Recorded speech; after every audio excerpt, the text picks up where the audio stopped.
Esse episódio tem um oferecimento de Precisão Aero Agrícola, sua aplicação em boas mãos, e 14º Workshop GAPS, pesquisa feita de produtor para produtor. Agro e prosa, apresentação Divino Ronaldo. O meu entrevistado de hoje é Cristiano Trevisan, que é diretor comercial da Lindsay. E o tema da nossa prosa, do nosso bate-papo, da nossa entrevista de hoje será irrigação e como ela pode aumentar a produtividade em até 30%. Cristiano, como é que você está? Tudo bem? Conversa boa, né, Divino? Como é que a gente faz para aumentar a produtividade num cenário tão desafiador como esse, né? Já Por fiquei aqui tudo curioso, bem. cara. Já estou curioso aqui para entender essa coisa toda aí. Eu já falei logo no início, porque eu tenho certeza que todo mundo já ficou aí com o volume do rádio, do carro mais alto para poder entender como é que essa Olha, mágica acontece. brincadeiras à parte, eu tenho quase 30 anos de carreira no mercado agro. Já passei Certo. por empresas de máquinas, já passei pela John Deere, já passei pela Caterpillar, e eu nunca trabalhei num setor onde o retorno do investimento é tão rápido. O que você chama de rápido, ô Cristiano? Quando você irriga, você tem um investimento que você faz, você tem um aumento do seu CAPEX e do seu OPEX, porque você gasta água, gasta energia, Sim. mas o retorno desse investimento é de na casa dos 2 aos 3 anos. Eu nunca trabalhei, na minha carreira toda, num segmento onde que o investimento fosse um retorno tão rápido assim. Por mais que a gente tenha um cenário desafiador de custo de produção, ou do valor da commodity, ou até mesmo das taxas de juros, a irrigação ela aumenta a produtividade de maneira tão rápida que o retorno vem em 3 anos. Então, realmente é um manejo que não dá mais para a gente postergar aqui no Brasil, né?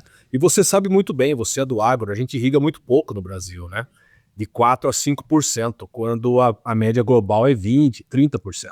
Pois é, mas o que está faltando então? Porque se esse ROI, esse Return Over Investment aí é tão rápido, e se o produtor consegue ter essa evolução de produtividade, onde é que a informação não está fechando aí? Por que não aumenta esse índice? E além do aumento de produtividade, eu ainda colocaria também mais um quesito, Divino, que é a segurança, né? A gente tem tantas variáveis climáticas mudando nos últimos anos. Sim, A gente teve 3 anos de Laninha no Rio Grande do Sul, que impactou muito a safra. Teve regiões que não teve safra, a perda foi total, né? Que a irrigação, além desse aumento de produtividade, ela também garante a estabilidade da produção.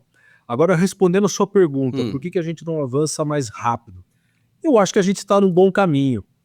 Eu acho que a gente, nos últimos anos, nesses 5 anos que eu estou na Lindsay, eu vi que é um período muito curto, né, da história, eu vi muita evolução acontecendo nesses 5 anos, que eu não vi acontecer em outros setores.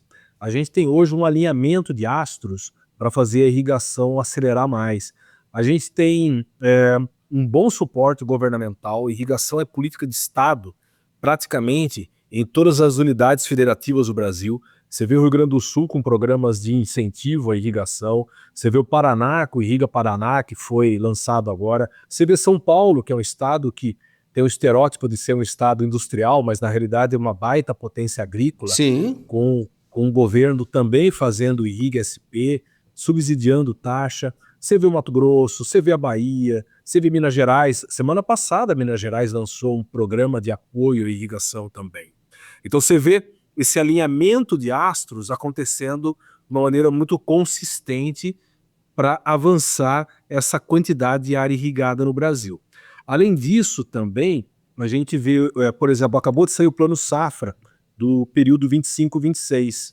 Se você olhar o PROIRRIGA, muitas linhas tiveram uma pequena redução do montante.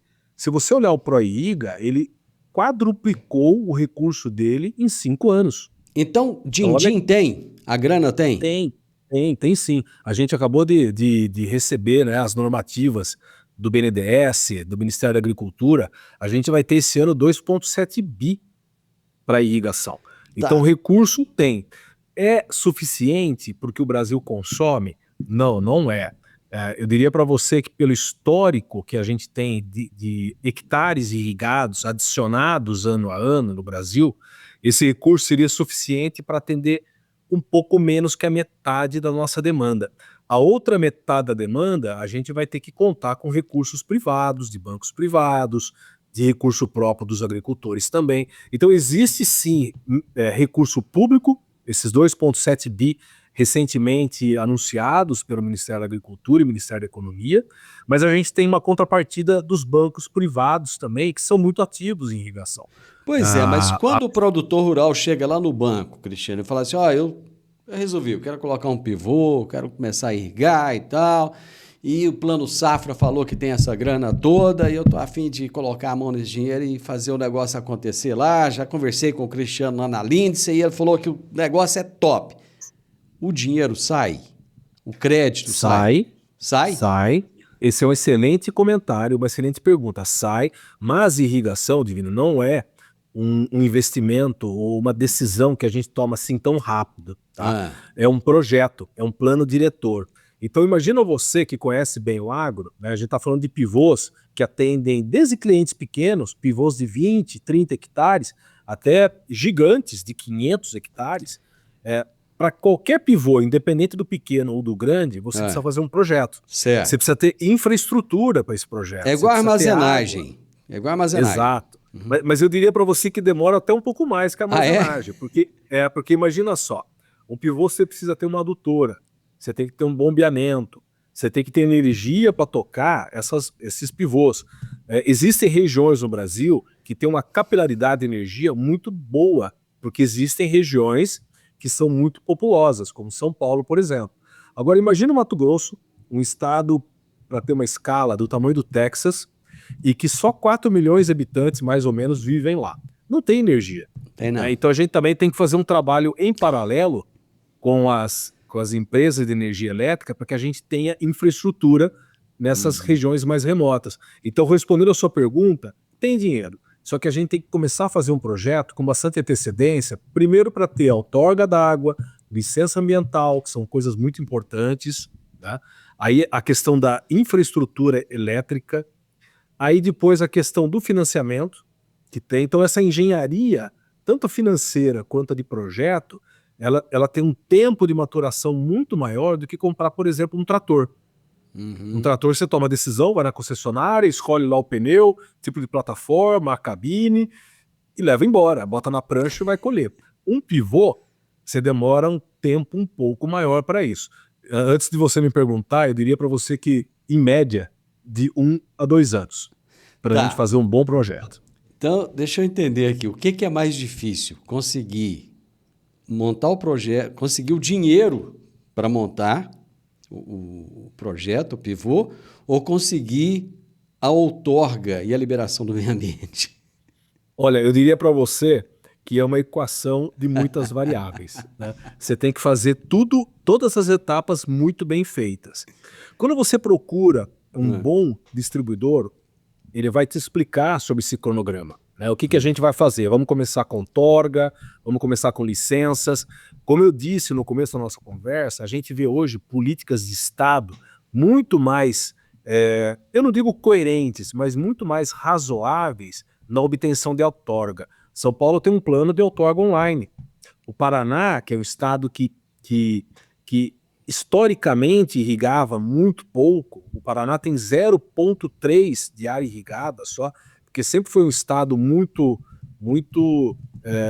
sortudo em relação a clima, né? A gente tem ali estações bem definidas, não sofria tanto igual o Rio Grande do Sul. O próprio Paraná não tinha uma legislação tão alinhada para a emissão de outorga. Mudou, né? Então, os últimos 5 anos, como eu disse para você, existe muita evolução na parte burocrática.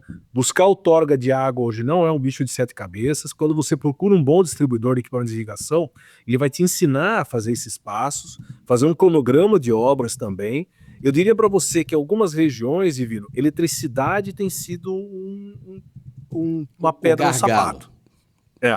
Isso aí. Mato Grosso, por exemplo. Mato Grosso do Sul, por exemplo. Goiás não é diferente, não. Hã? Goiás não é diferente, não. Aqui, para montar indústria, meu amigo, é uma complicação.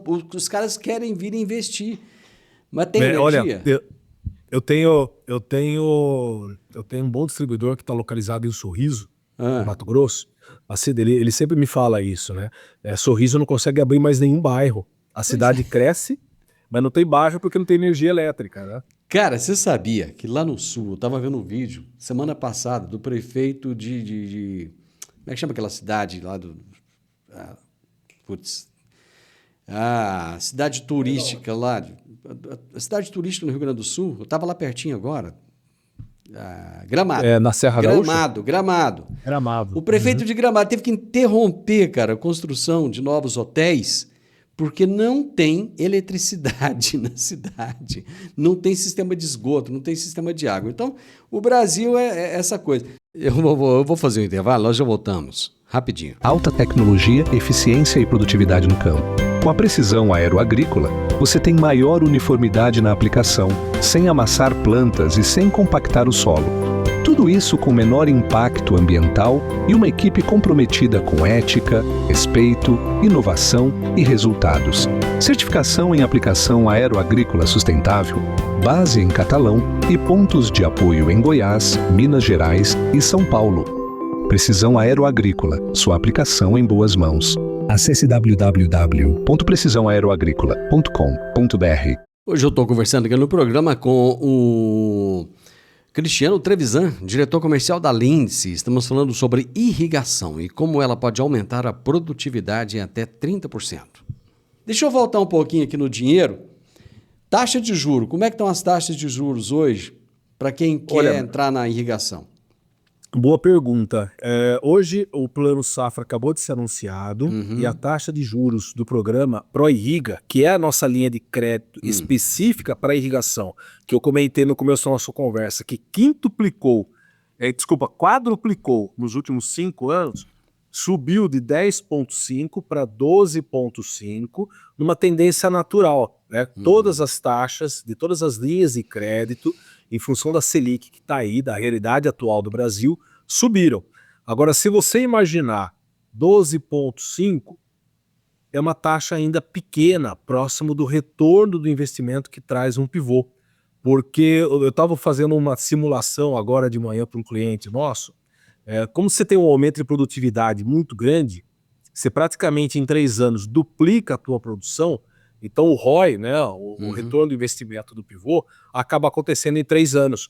Então mesmo com essa taxa de juros que subiu de 10,5 para 12,5, a taxa de retorno continua ainda muito rápida. Um nosso gerente aqui de grandes contas transformou esse aumento da taxa de retorno em uma safra. Ou seja, em mais 6 meses de uso, o pivô se paga mesmo com esse aumento de taxa de 12,5, que é a taxa atual do ProIrriga do Plano Safra. Pois é, mas quando ele não consegue esse dinheiro com essa taxa equacionada, que ele tem que buscar isso no banco privado, essa taxa ela sai de 12,5 para quanto? Olha, quase todos os bancos têm linhas espelho do Plano Safra. Então, nesse momento específico, na abertura do Plano Safra, a gente sabe que tem recurso. Certo. Então é importante a gente correr atrás desse recurso. Se eventualmente o agricultor não enquadra no Plano Safra, ou ele já tem o limite tomado, ou ele tem um relacionamento num banco parceiro, como no nosso caso, o nosso banco de fábrica é o DLL. O DLL tem taxas muito atrativas. Hoje, inclusive, existem taxas em dólar. E dólar não é algo que assusta o agricultor, porque ele já vende o produto dele em dólar, ele já tem um hedge praticamente natural quando ele exporta o soja, quando ele exporta o algodão. Então, fazer o financiamento em dólar não assusta eles. E a gente tem taxas muito boas. Quer ver? Eu vou olhar agora em tempo real a última taxa de um negócio que a gente estava fechando hoje de manhã. Enquanto você acha, aí deixa eu te perguntar, quem que é o profissional que faz o projeto? Boa pergunta. As taxas em dólar e euro, eu não estou achando aqui, mas em dólar é bem menos que esses 12,5, tá? Daqui a pouco eu falo para você, a hora que eu... Ok, tranquilo. Quem faz o projeto? Boa pergunta. Irrigação não é deixa eu até pedir para ele aqui a taxa atual hoje. Enquanto entrevista é assim, né? A gente resolve na hora, né? Na hora.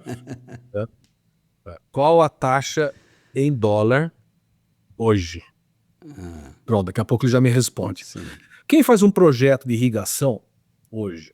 Os nossos distribuidores, eles são especialistas em irrigação. Eu tenho 20 distribuidores no Brasil, todos eles com muita história, muita tradição. A gente estava conversando antes de entrar para o ar, eu estava no Rio Grande do Sul semana passada, celebrando os 30 anos da família Villani, que é o nosso distribuidor no Rio Grande do Sul. Certo. Então esse pessoal tem uma história muito grande, desde o primórdio da irrigação. Esse pessoal é especialista nesse negócio. Então, quando o agricultor precisa fazer um projeto, os nossos distribuidores, eles conseguem olhar desde o detalhe burocrático das licenças, outorgas, licença ambiental, a energia, requerer energia, a demanda para a distribuidora de energia, até fazer os layouts. Quando você olha um projeto de pivô, você tem ali as áreas, nunca são regulares, né? O Brasil não é os Estados Unidos, que a gente vai lá e é tudo quadradinho, né? Isso. Aqui essas áreas são irregulares. Então, o bom projeto de pivô é tentar fazer a maior quantidade de círculos para que você consiga popular e ter uma área irrigada maior dentro de um segmento, de um polígono. E também com custo baixo, para que você tenha o custo de bombeamento mais baixo ainda. Porque o que gasta um pivô? Energia elétrica. Se você tem uma altura entre a captação de água e o emissor do pivô muito distante, você tem que ter uma unidade de bombeamento muito potente, usar bombas muito potentes, e aí você vai gastar mais energia. Então o segredo de um bom projeto, Divino, é você realmente olhar qual é o melhor layout, aonde colocar os círculos, aonde fazer reservatórios de água, aonde fazer barramento, para inclusive quando chover, na época das chuvas, você armazenar essa água. Nós aqui em São Paulo, você aí no Goiás, a gente tem a época das chuvas. Isso. A gente tem aquela quantidade absurda de água que cai aqui entre janeiro, fevereiro, março, e depois a gente tem aquela estiagem prolongada que acontece de julho até setembro. Então o agricultor irrigante, ele é o agricultor mais conservacionista de todos, porque ele armazena aquela água naquele período de chuva e depois ele usa essa mesma água para irrigar a lavoura de inverno durante a estiagem. Então, o nosso distribuidor é a melhor pessoa que pode olhar esse projeto para ele, porque ele faz tudo isso. Desde depósitos de água, né, desde os reservatórios de água, as unidades de bombeamento, a energia elétrica e ajuda ele também nessas linhas de crédito. Quando você falou aí que o irrigante ele é um conservacionista por natureza, eu me lembrei o seguinte, tinha uma propaganda contra, muito grande, eu não sei como é que está isso, se mudou, o pessoal falava, não, porque gasta muita água, não sei o quê, joga muita água fora, blá, blá, blá, blá, blá, blá. Mudou isso aí, esse cenário? Olha só, como outro comentário interessante seu. A irrigação, talvez, seja de todos os manejos agrícolas, o mais conservacionista, mas que sofria alguns estereótipos, né, errados do passado, né?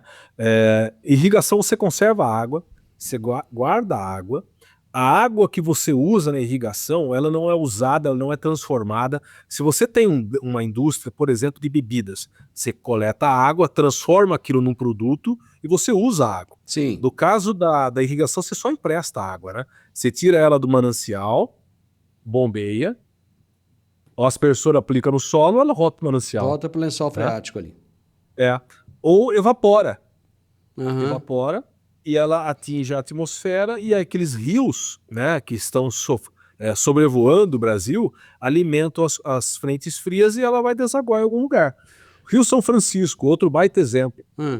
Eu não me lembro exatamente o número, mas é décimos da quantidade do Rio São Francisco que a gente usa para uso humano e irrigação.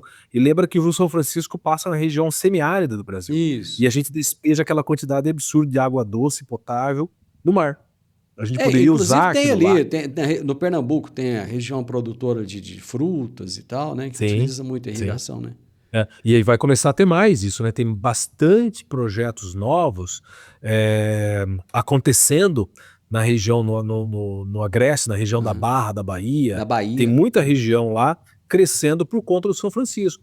Então, existiam alguns estereótipos no passado, você está correto sim, mas também a gente está conseguindo falar com a sociedade como um todo e mostrando que a irrigação, na realidade, traz prosperidade, traz conservação de solo, traz estabilidade de produção, que no final do dia, nós, além de trabalhar no agro, né, nós somos consumidores finais. E não tem coisa que mais preocupa a nós quando o alimento começa a sofrer, né, pressão inflacionária. Né? Quando você tem irrigação, você tem estabilidade de produção. Quando você vai comprar um tomate lá, ele está de R$3, mês que vem ele está de 12. Ontem eu passei na frente de uma área irrigada de tomate com um pivô. Né?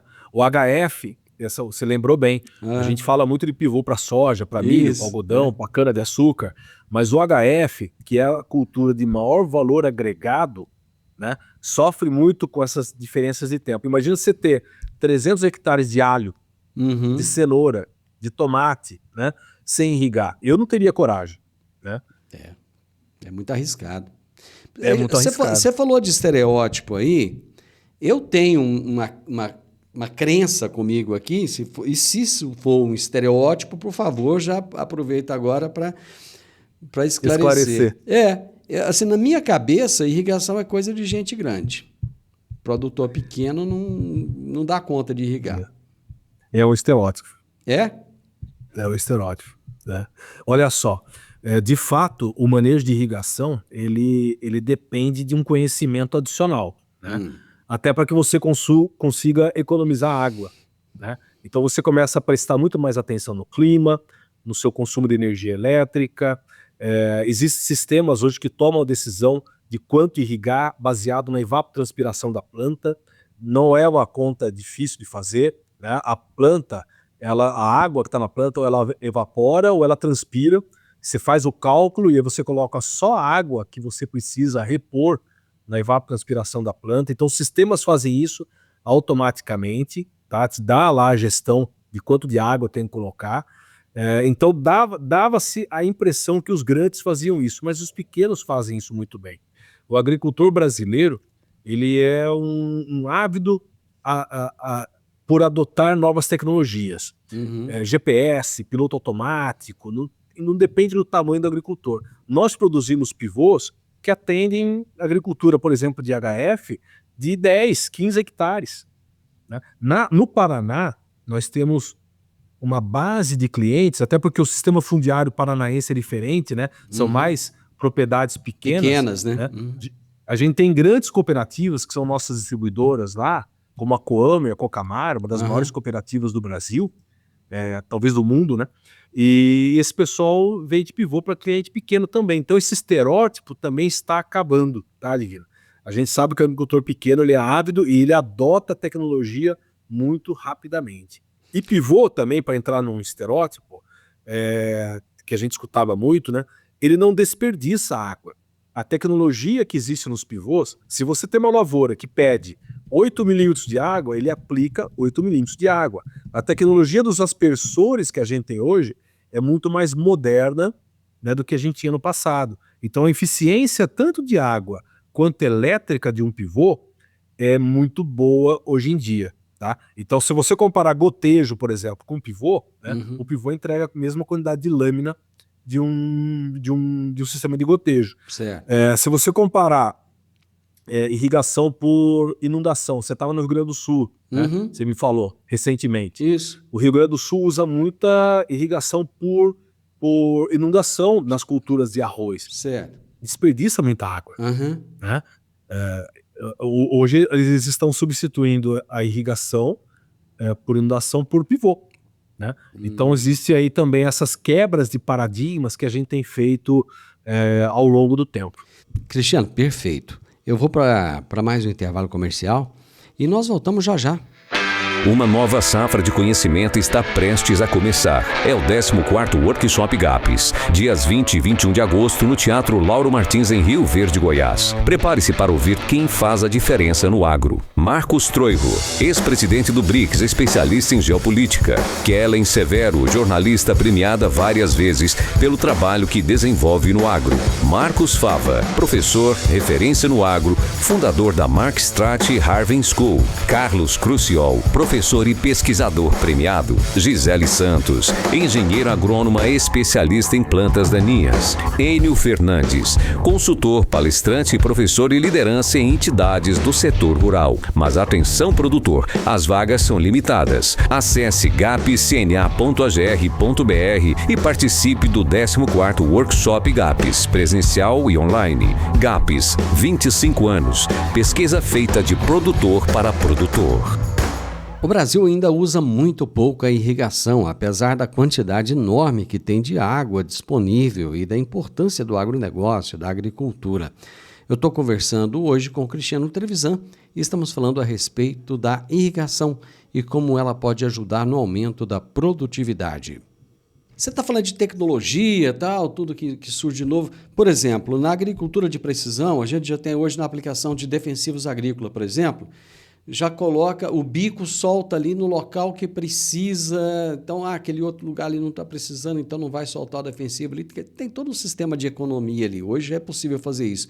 Com a irrigação, é possível fazer da mesma forma ou não? Vai jogar água em tudo quanto é lugar, independente de precisar ou não? Não, olha, excelente pergunta.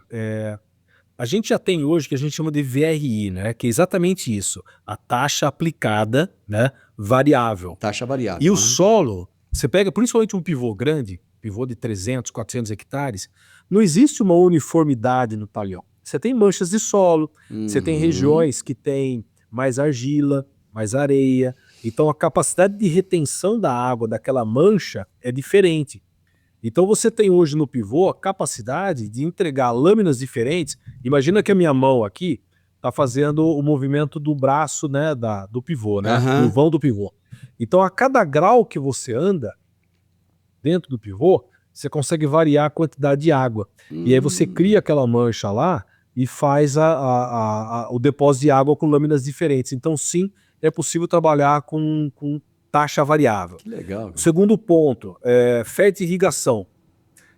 E quando eu trabalhava com máquinas, lá há muito tempo atrás, eu cuidava de pulverizadores.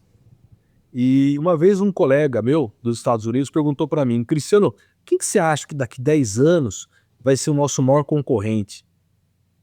E aí eu comecei a citar outras marcas, né, de pulverizadores. Esse aqui tem um bom produto, esse aqui pode crescer, essa é uma marca nacional que é referência em tecnologia.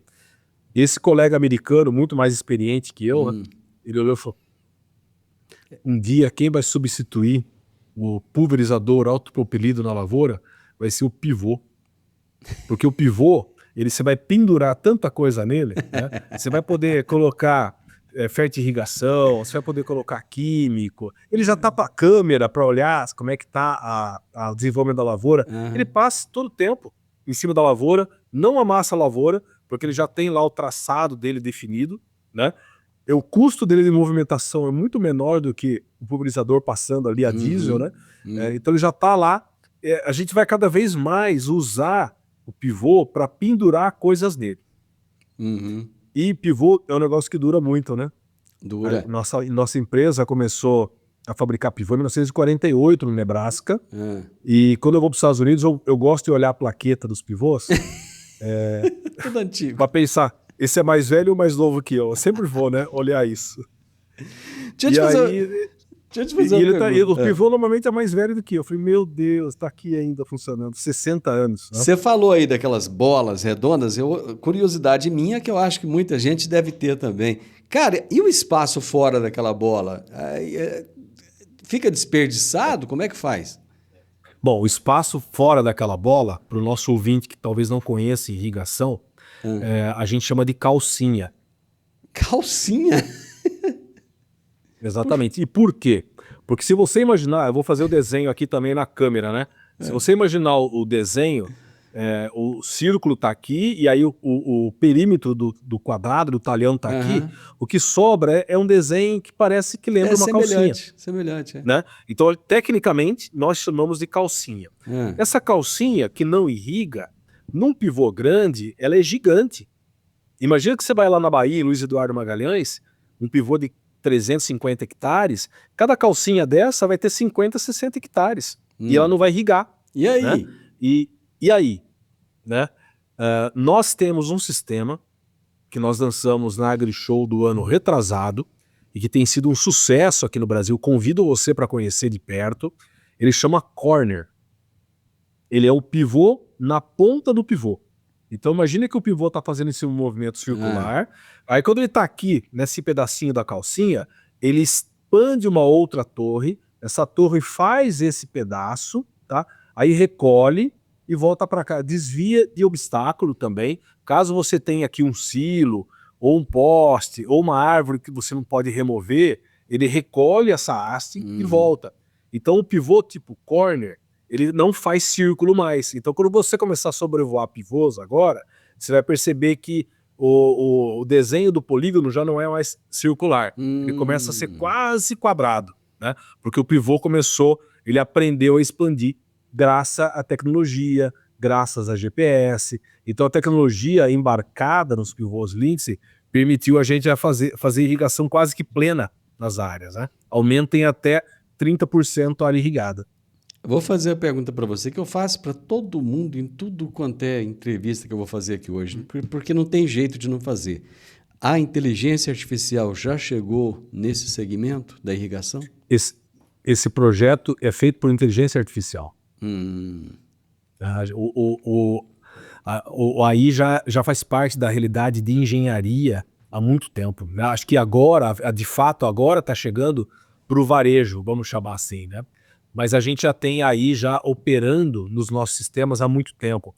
A Lindsay, não estou fazendo propaganda da empresa que eu trabalho, né? Mas a Lindsay, ela sempre olhou muito o IoT, que é a internet das coisas. Né? Quando eu vim trabalhar aqui há 5 anos atrás, eu carregava toda uma bagagem de máquinas agrícolas já acostumada com RTK, com piloto automático, com taxa variável. E eu vim trabalhar numa empresa que eu descobri que isso aconteceu inclusive antes de máquina.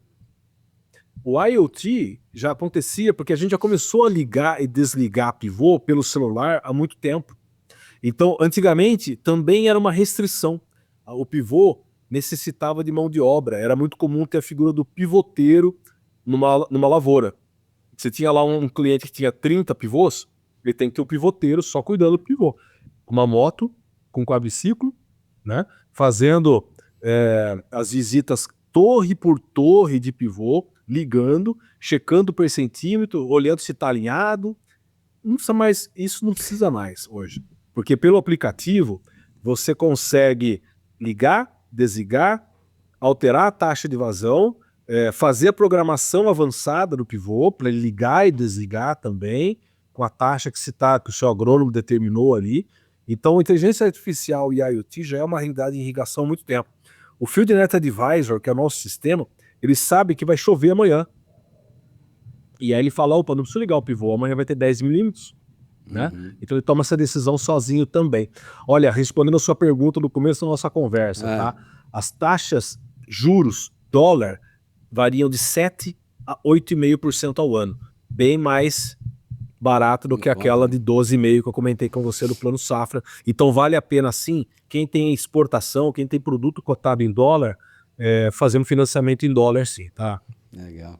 Só um comentário rápido, que a gente está terminando, mas você me fez lembrar de uma figura aqui, um amigo que eu tinha na adolescência. O cara tinha um baita de um emprego. Todo dia, de manhã e à tarde, ele pegava a moto dele e ia na estação meteorológica anotar os dados para mandar para Brasília.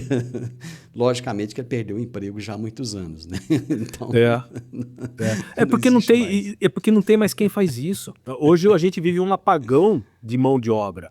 A gente vê aí os números de taxa de desemprego no Brasil, de 6%. No agro, é negativo há muito tempo. Eu tenho áreas, eu tenho funções, posições aqui na Lindsay há 1 ano abertas. E eu não consigo contratar gente. O meu filho faz agronomia, eu sempre falo para ele, foca em irrigação. Vai ganhar muito dinheiro. A última pergunta para a gente finalizar, que já estamos aqui com... Você tem 1 minuto para responder para mim. Nós começamos a falar que a irrigação pode aumentar a produtividade em até 30%, mas eu acho que a gente não acabou finalizando isso aí. Em que condições essa média é alcançada? Olha, quando a gente fala média, é porque a gente coloca todas as culturas aí, Sim. né? Você tem culturas que reagem muito mais à irrigação. Eu tenho aqui, eu estava trabalhando agora no material, em 3 anos, fazendo uma produtividade média de 60 sacas, de 60 quilos por hectare aqui em São Paulo. O soja desse cliente teve 46% a mais de produtividade. O feijão, 40%, estou falando de 3 safras. Por que eu gosto de olhar o tempo? Tá. Porque de repente um ano a gente teve uma questão climática e o sequeiro foi muito ruim, até injusto, né? Comparar um sequeiro ruim com irrigado. Então eu peguei 3 anos para poder ter certeza que eu peguei climas distintos, tá? E olhar uma média um pouco mais, né, histórica. Então esse cliente específico, o soja dele, teve 46% de aumento de produtividade. A média do sequeiro dele foi 168, no irrigado foi 245. No feijão, 121 subiu para 170. No milho, 170% a mais de irrigado. O milho reage muito bem em irrigação. E olha o preço do milho que está agora aí, né? Então esse cliente teve no sequeiro dele 218, a média em 3 safras, no irrigado foram 590. O sorgo, que é outra cultura que cresce bastante no Brasil também, reage muito bem em irrigação. Cresce 80% a mais de produtividade. Então esse cliente específico teve 94% a mais de produtividade na lavoura dele. Bem mais do que esses 30% que é a média, né? Boa, meu amigo, bom conversar com você. Agora você entendeu o ROI, né, Divino? Agora entendi o ROI. Obrigado, viu, Cristiano? Sempre um prazer falar com você. Muito obrigado. Falamos de irrigação, gente, um assunto que já foi polêmico. Hoje não tem polêmica nenhuma em cima da irrigação. Olha os dados que o Cristiano trouxe para a gente, sensacionais. Eu conversei com o Cristiano Trevisan, que é diretor comercial da Lindsay, e nós falamos sobre a irrigação, que pode aumentar a produtividade. Lá no início da nossa prosa era 30%, ele já mostrou que pode superar 30% e muito, e muito. O podcast Agro e Prosa tem o objetivo de falar do agronegócio de forma fácil, simples e descomplicada. Diariamente conversamos com os maiores atores do agro e abordamos os mais diversos assuntos de interesse de produtores rurais, técnicos, pesquisadores, profissionais da área e simpatizantes do agronegócio. Se você gosta do nosso podcast, então você pode nos ajudar. É muito simples. Basta seguir-nos nas principais plataformas de streaming e também no YouTube. Se você deixar um gostei, compartilhar os episódios e deixar um comentário, já vai nos ajudar muito a dar relevância tanto ao podcast quanto ao canal. E o mais importante de tudo, nos siga para receber notificações de novos vídeos e episódios. Um grande abraço para você e até a nossa próxima prosa.